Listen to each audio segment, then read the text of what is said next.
Leo was dressed for a gala, but he was standing in the mud of my junkyard. His father is the governor, his brothers are war heroes, and yesterday Leo was the golden boy of the state. Today, he's a straight ghost. Disowned, deleted from the family website, and dumped in my lap because I'm the only one who doesn't care about his last name. He thinks he's lost everything. He doesn't realize that out here in the dirt, he's finally free to be the man he's been hiding.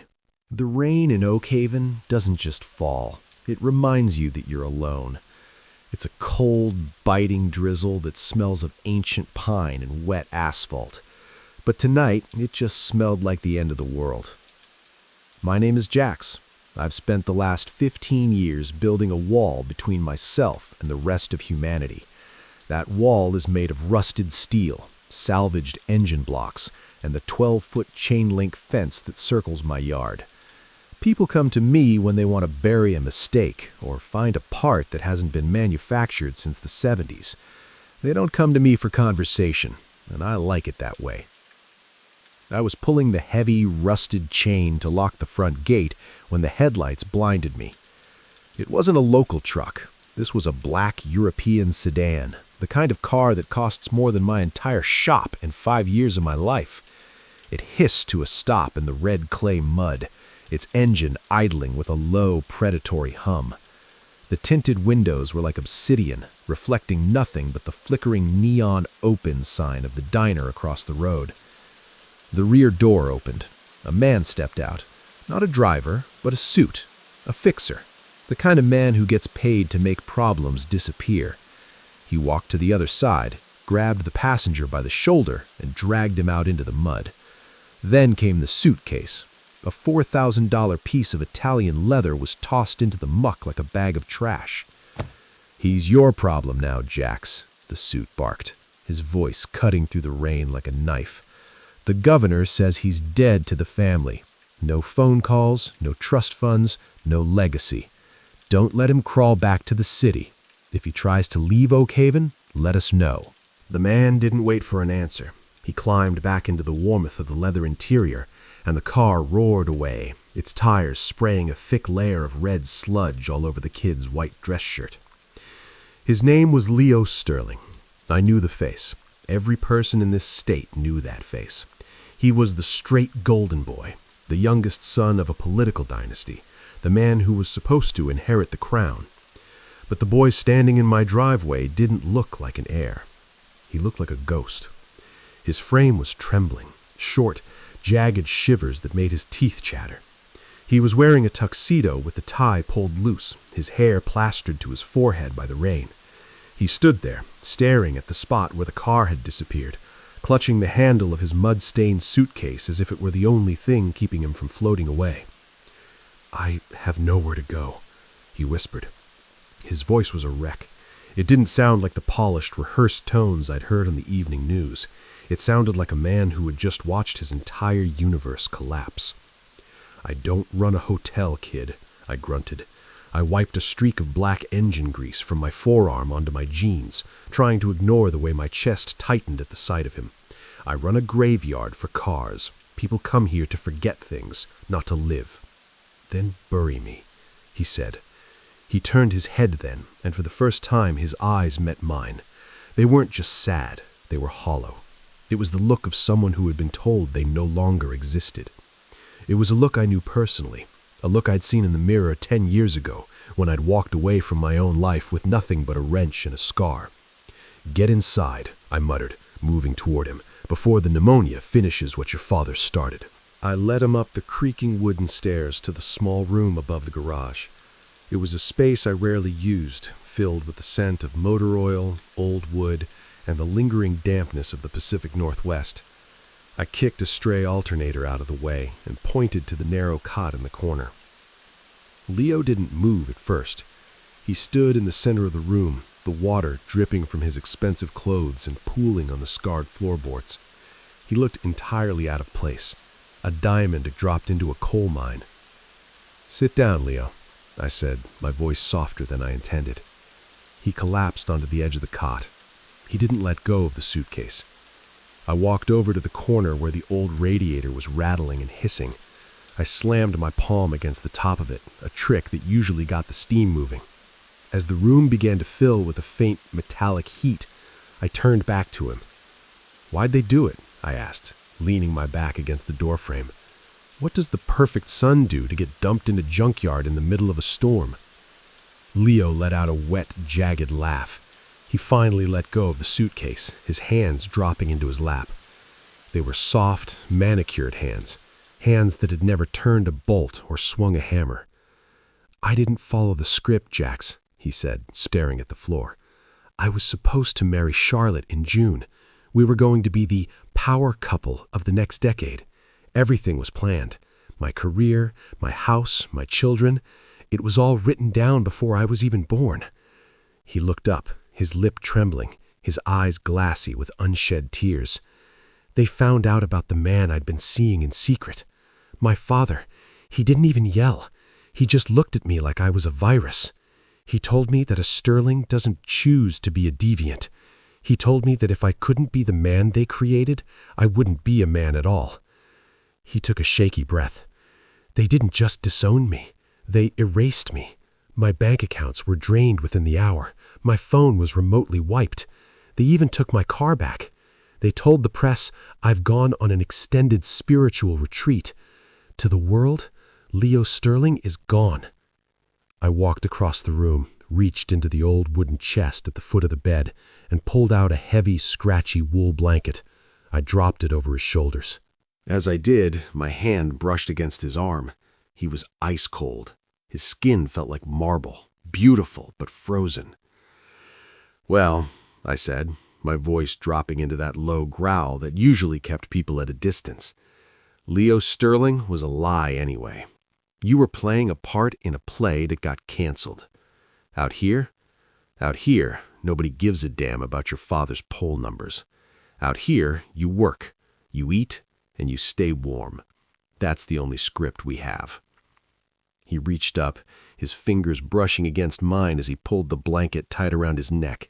The contact was brief, but it felt like an electric spark in a dry forest. His eyes searched mine, looking for the disgust or the pity he'd been raised to expect. He didn't find either. "And if I don't know how to work?" he asked softly. I looked down at his hands again. "Then I guess I'll have to teach you, and I'm a real mean teacher, Leo." A tiny ghost of a smile, the first sign of life I'd seen in him, touched his lips. "I think I can handle mean, Jax. I've dealt with my father for 24 years. You can't be worse than him." "Don't bet on it," I said, turning to leave. "Jax?" I stopped at the door, the shadows of the hallway swallowing half my body. "Yeah?" "Why are you helping me? The suit said you don't care about anyone." I looked at the kid, at the ruined tuxedo, and the suitcase full of a life that didn't exist anymore. "Because I know what it's like to be dead to the world, Leo, and because I've always liked breaking things that were built to be perfect. Sleep. We start at dawn." I didn't go to sleep. I couldn't. I went back down to the shop floor, the scent of gasoline and old iron greeting me like an old friend. I picked up a wrench and started stripping the alternator on a '72 Chevy, but my mind wasn't on the gears. It was on the floorboards above me. Every time a board creaked, I pictured Leo sitting on that narrow cot, wrapped in my old blanket, trying to figure out how the world had turned upside down in a single afternoon. The governor's son, a kid who had probably never had a calloused hand in his life, was now sleeping above a garage in the middle of nowhere? It was a hell of a fall. But it was the way he looked at me, that "bury me" comment that stuck in my gut like a lead pipe. I knew that feeling. I knew the moment you realized the people who were supposed to love you only loved the version of you they'd invented. I worked until my knuckles were raw and the clock on the wall read 3 a.m. The rain hadn't let up. If anything, it was coming down harder now, a relentless drumming that drowned out the rest of the world. I set the wrench down and looked at the ceiling. The silence from upstairs was deafening. I found myself walking back up the stairs, my boots heavy on the wood. I told myself I was just checking the heater, making sure the old radiator hadn't blown a valve. But when I pushed the door open, the room was cold. Leo wasn't on the bed. He was sitting on the floor by the window, his forehead pressed against the glass. He hadn't changed out of the ruined dress shirt. He just sat there, staring into the blackness of the junkyard. "The bed's softer than the floor, kid," I said. He didn't jump. He didn't even turn around. "I can't sleep, Jax. Every time I close my eyes, I hear my mother's voice. Not screaming, not crying, just cold. She was the one who handed my suitcase. She wouldn't even look at me. She just kept adjusting her pearls like I was a smudge of dirt on the wallpaper."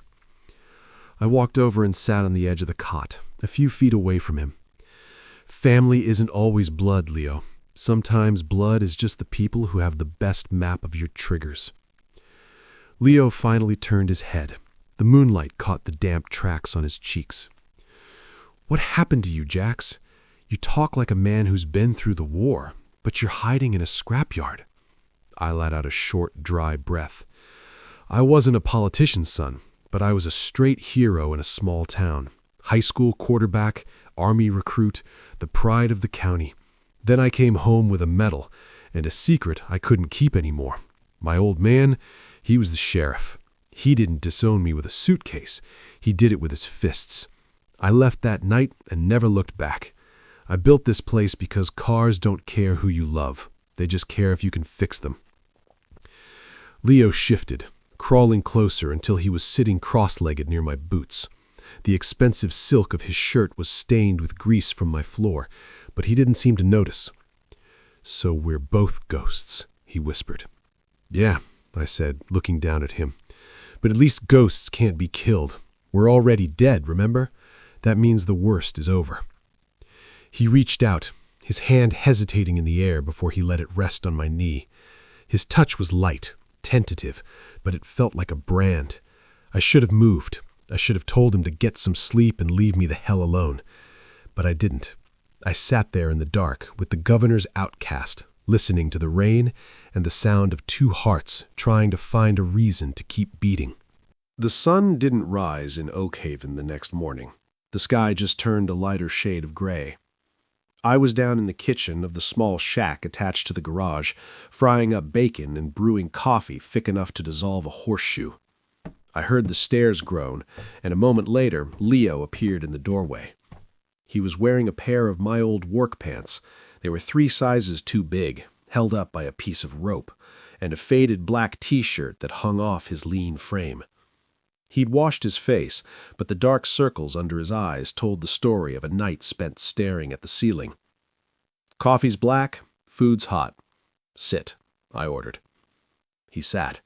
He ate like he hadn't seen food in a week, his refined manners struggling against his sheer hunger. I watched him over the rim of my mug. He was a project. He was a liability. But looking at him in my oversized clothes, the straight mask completely gone, I realized he was also the first thing I'd felt a spark for in a decade. "What now?" he asked, wiping his mouth. "Now we see if those soft hands can hold a shovel," I said, standing up. "I've got a shipment of crushed scrap coming in, and the sorting bins are a mess. You want to eat, you work." "I want to work," he said, his voice firmer than it had been the night before. There was a spark in his eyes, a flicker of defiance. "I want to prove to them, to myself, that I don't need their name to be a man." I led him out into the yard. The mud was ankle-deep, and the air was sharp with the smell of wet iron and pine needles. I handed him a pair of heavy leather gloves and a shovel. "Start with the copper wiring in pile 4, I said, pointing to a mountain of twisted metal. "Separate it from the steel. If you stop, you don't get lunch." I spent the morning working on a transmission, but I kept one eye on the yard. I expected him to quit within the hour. I expected him to complain about the cold or the blisters that I knew were forming under those gloves. But he didn't. He worked with a desperate, frantic energy, as if he were trying to bury his old life under the piles of scrap. Every time he slipped in the mud, he got back up. Every time he wiped sweat and grease from his forehead, he left a smudge of the real world on his face. By noon, he was covered in filth, his hair a mess, his breathing heavy. I walked out with 2 sandwiches wrapped in foil. "Break time," I said. He dropped the shovel and leaned against a rusted fender of a 1950s truck, his chest heaving. He took the sandwich with shaking hands. "This is harder than law school," he managed to say, a small, genuine laugh escaping him. "Law school is words, Leo. This is weight. One is easy to fake. This isn't." I sat down on a stack of tires next to him. We ate in silence, the only sound the distant call of a hawk circling above the woods. For a moment, it felt like the rest of the world, the governor, the scandals, the straight lies, didn't exist. It was just 2 men in a graveyard, finding life in the ruins. But the silence didn't last. A silver SUV pulled up to the gate. Not a suit this time. It was a local, the sheriff's deputy, a man who had known my father and hated me for staying in town. "Jax," he called out, leaning out the window, "I heard you took in some stray. You know the rules about unregistered residents in the county. Who's the kid?" Leo froze, his sandwich halfway to his mouth. The panic returned to his eyes, the look of a hunted animal. I stood up, stepping in front of Leo, blocking the deputy's view with my shoulders. "He's a new hire, Miller. Just a kid from the coast looking for honest work. Unless you've got a warrant, get off my gravel." The deputy narrowed his eyes, looking past me at Leo's expensive-looking posture, even in his rags. "It looks like trouble, Jax. Don't say I didn't warn you." As the silver SUV drove away, I felt a hand on my arm. Leo was standing close, his fingers digging into my bicep. "They're going to keep coming, aren't they? My father won't just let me be a ghost. He wants me gone, but he also wants to make sure I'm suffering." I turned to him, looking at the smudge of grease on his cheek and the fire in his blue eyes. I reached out and wiped the dirt away with my thumb, my hand lingering a second too long. "Let them come," I said, my voice a low, dangerous rumble. "They'll find out the same thing the cars do. Nothing leaves this yard unless I say so." The blisters on Leo's hands had finally turned into calluses. It had been 10 days since the governor's son had been dumped in my mud, and he was transforming. The soft, pampered golden boy was being burned away, replaced by someone leaner, harder, and significantly more quiet. He was under a '98 Ford, learning how to drain a fuel tank when the black SUV returned. It wasn't the same car as before, but it carried the same stench of money and cold authority. I dropped the tire iron I was holding and stepped out into the yard, my heart hardening. "Leo, stay under the car," I barked. I heard a muffled clink of a wrench hitting the gravel, but he didn't move. Good. The door of the SUV opened and a woman stepped out. She looked like she had been carved out of ice. She was wearing a beige trench coat and heels that were entirely too high for my gravel. This wasn't a fixer. This was Eleanor Sterling, Leo's mother.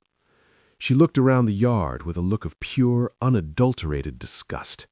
When her eyes landed on me, she didn't even see a man. She saw an obstacle. "Where is he?" she asked, her voice clipped and perfect. "He's working," I said, crossing my arms over my chest. "And I don't recall inviting you to my property. I am not here for pleasantries, Mr.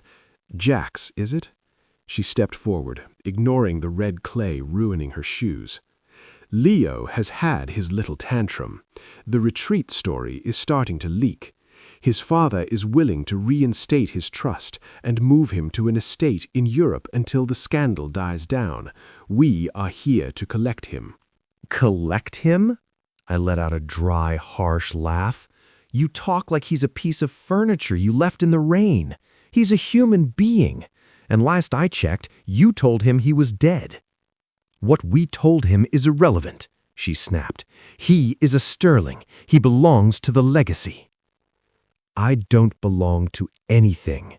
Leo's voice was low, but it vibrated through the yard. He crawled out from under the Ford, sliding on his back until he could stand. He was covered in black oil. His face was smudged, his hair was a disaster, and my oversized work shirt was soaked with sweat. Eleanor recoiled as if he were a leper. "Leo, look at you. You're living in filth. You're a disgrace." "I'm a mechanic, Mother," Leo said, walking toward her. He didn't stop until he was inches away, forcing her to smell the grease and the reality of his new life. "And for the first time in 24 years, I'm not lying about who I am. I'm not going to Europe, and I'm certainly not going back to you. You will do as you're told, or your father will ensure this Jax loses everything he has," she whispered, her eyes darting to me with a predatory glint. "This yard is on county land, isn't it? One phone call to the zoning board, and you're homeless." I felt the familiar heat of rage rising in my throat. I'd spent my life being threatened by men in suits and badges. I moved to stand next to Leo, my hand resting firmly on his shoulder. It wasn't just a gesture of support, it was a warning.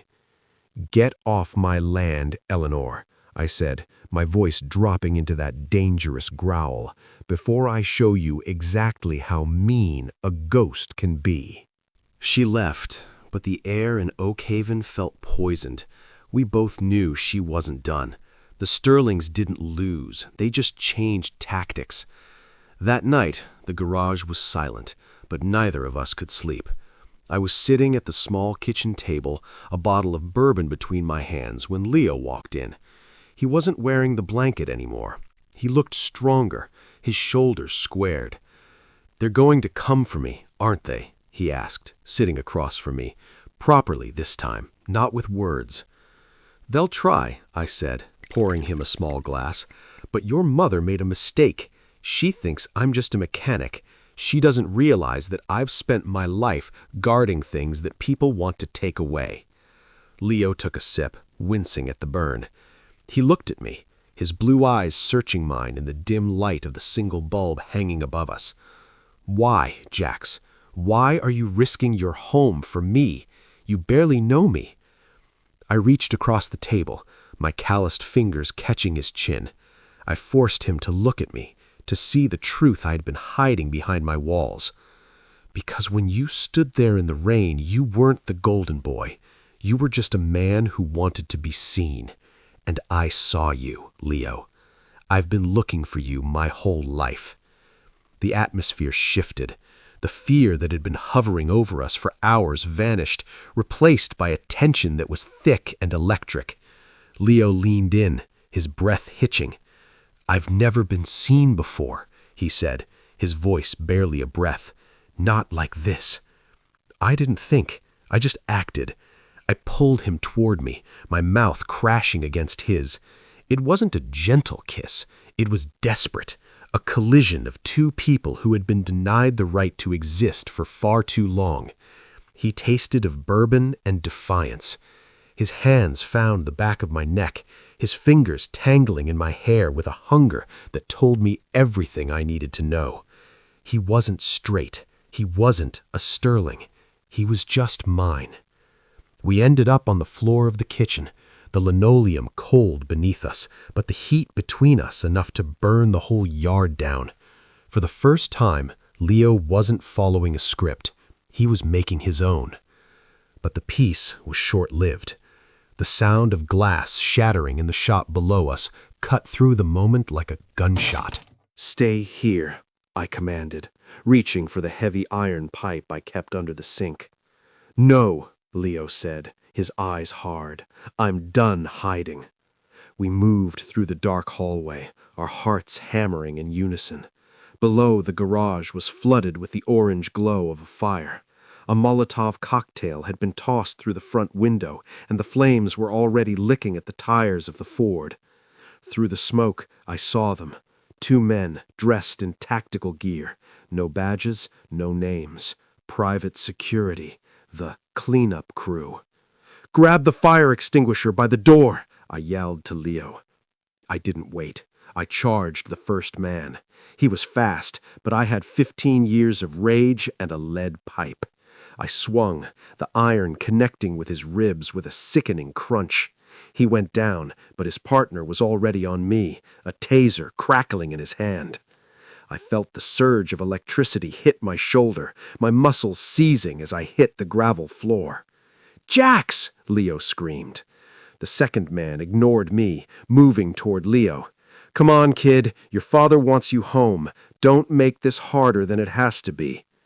Leo didn't back away. He didn't cower. He picked up the heavy wrench he'd been using earlier that day.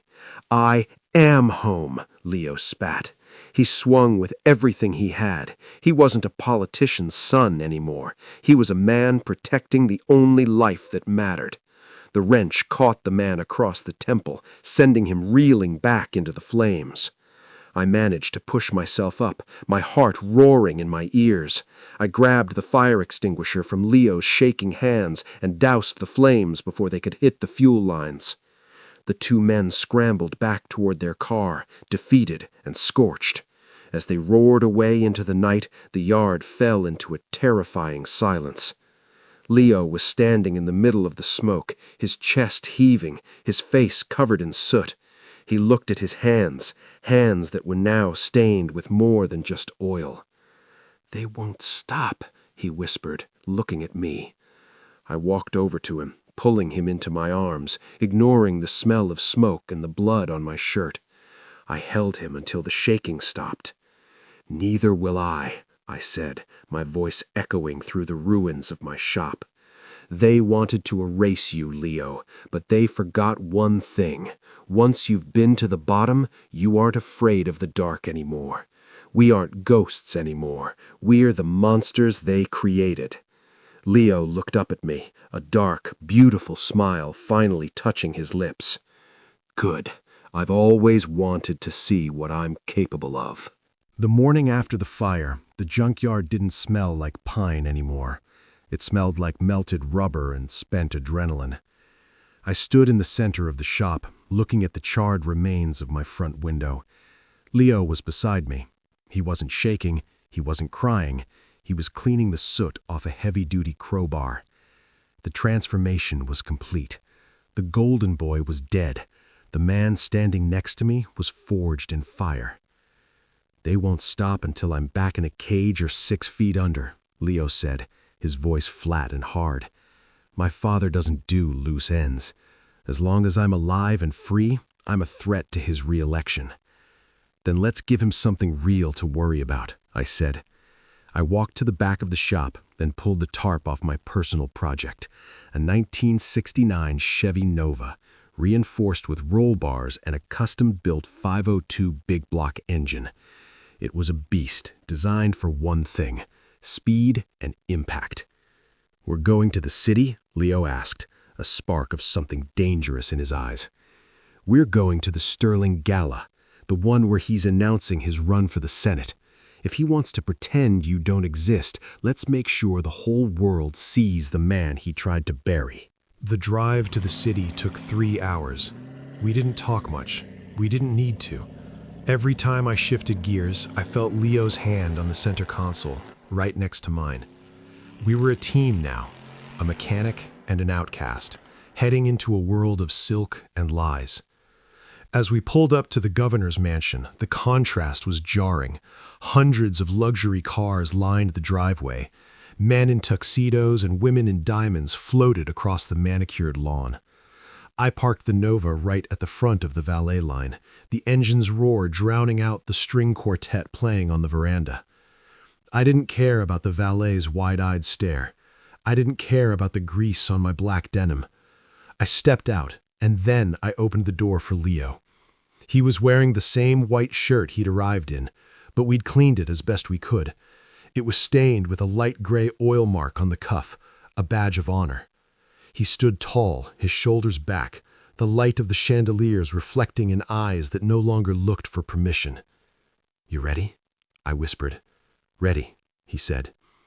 We walked through the front doors. The security guards started to move toward us, but the sight of Leo, the missing son, stopped them in their tracks. The room went silent. The clinking of champagne glasses ceased. The governor, Arthur Sterling, stood on the grand staircase, a glass of wine in his hand and a fake smile plastered on his face. When he saw Leo, the glass shattered on the marble floor. "Leo?" he gasped, his face turning a sickly shade of gray. "What are you doing here? You're supposed to be away." "I was," Leo said, his voice echoing through the ballroom. "You dumped me in a junkyard like a piece of scrap metal. You sent men to burn down the only home I've ever felt safe in."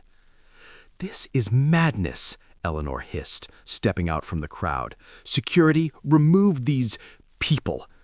"Wait," Leo shouted, pulling a digital recorder from his pocket, the one I'd helped him salvage from his old desk. "Before you throw us out, maybe the press would like to hear the recording of my father telling me that a few dead mechanics are worth the price of a Senate seat." The room gasped. The reporters at the front of the stage turned their cameras toward the stairs. I stepped forward, standing shoulder to shoulder with Leo. I felt the weight of every person's gaze, the judgment, the shock, the disgust. But then I looked at Leo. He wasn't looking at them. He was looking at me. "My father told me I wasn't a man because I loved men," Leo said, his voice steady and proud. "He told me I was a mistake that needed to be erased. But this man, the one you call a lowly mechanic, he saw me. He taught me that being a man isn't about your last name or your bank account. It's about standing up when the world wants you to stay down." Leo turned back to his father. "I'm not a Sterling anymore, Arthur. I'm a ghost you can't haunt. We're leaving. And if you ever send another man to Oakhaven, I won't just release a recording, I'll burn your whole world down." We walked out of that mansion without looking back. We didn't wait for the fallout. We didn't wait for the apologies that would never come. As we climbed back into the Nova, the city lights fading in the rearview mirror, the weight of 24 years finally lifted off Leo's shoulders.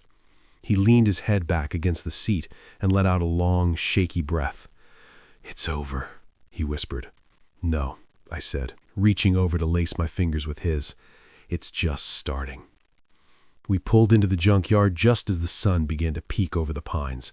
The shop was still scarred, the windows still broken, but it looked like a palace to me. We walked up the stairs to the room above the garage. This time I didn't stay at the door. I walked in, pulling him into my arms as the morning light filled the room. "You did good, kid," I murmured into his hair. Leo looked up at me, his blue eyes finally clear, finally at peace. "Stop calling me kid, Jax. I think I've earned my keep." "Yeah," I laughed, pulling him closer. "I think you have." He leaned in, kissing me with a softness that we hadn't found in the fire. It was a promise that no matter what the world threw at us, we had a place where we belonged. We were outcasts, we were ghosts, and we were the best thing that ever happened to each other. Out in the yard, the rusted steel and the ancient engines waited for us.